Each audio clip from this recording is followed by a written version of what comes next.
Hey guys, this is Teacher Mark, and I wanted to put out another quick video for new teachers about props.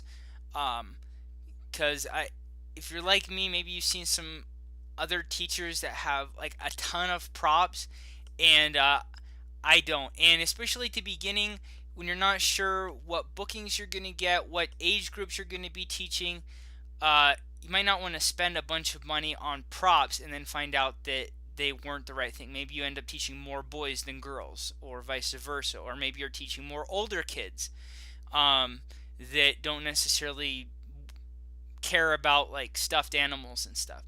So let me go over with you what I did, and then I'll tell you what I found to be useful. So I bought. So I have a small whiteboard here with. You can see I've got a bunch of markers here. These are double ended, so I've got two colors in each marker. I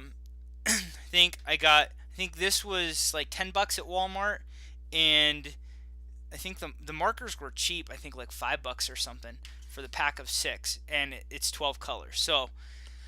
Uh, so I have that.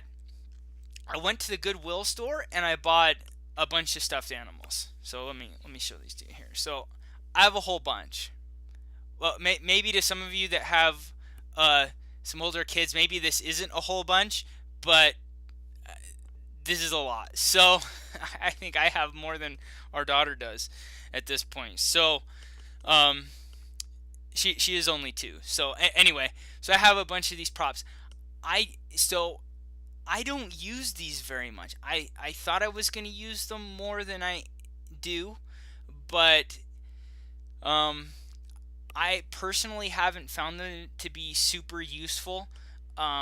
Sometimes with the younger kids, but I'm like the 5, 6, and sometimes 7-year-olds. What I found, especially with the boys, once they get beyond that age, they don't care about it too much, and it turns out like I haven't noticed that the girls really care for it a whole lot either. It's not like I get a big reaction when I pull out a stuffed animal. So I've got I think I paid like $12.50 at Goodwill for all of these stuffed animals. Um, so I've got those, and I bring Dino off my whiteboard here. I have a big whiteboard behind this blue tablecloth, and I bring Dino up quite a bit. You'll see as you get into teaching, you'll see that Dino appears on some of the slides to be having conversations with some of the kids or whatever. I bring Dino up, and Dino has a voice.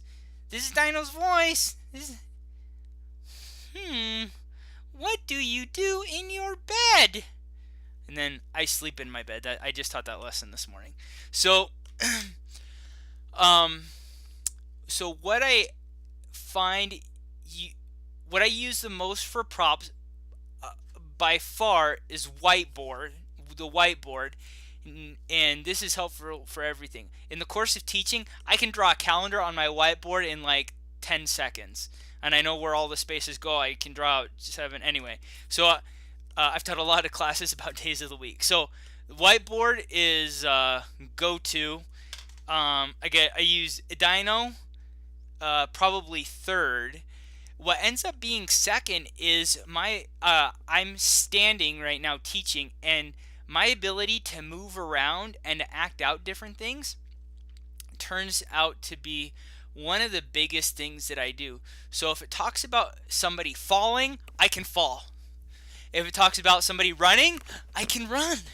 Or if it talks about somebody walking, there's or jumping, especially some of the warm-ups, I have a lot of mobility to be able to do that. I know not everyone will have that situation, will have the ability to be able to stand, but I do find for me it's extremely useful, especially because I'm teaching so early in the morning. I'm mountain time, so the first peak hours here start at 3 o'clock. So I'm getting up at 2 to teach 3 to 7. And if I was sitting down, I'd be yawning. It'd be a disaster. But being able to stand and move around helps keep me engaged.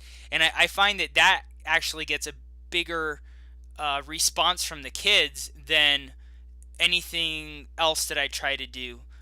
Then the whiteboard, then the stuffed animals. Me being able to be active keeps the kids engaged, and sometimes it'll help them feel okay to move around a little bit and get their wiggles out, and then we can come back to class and regroup.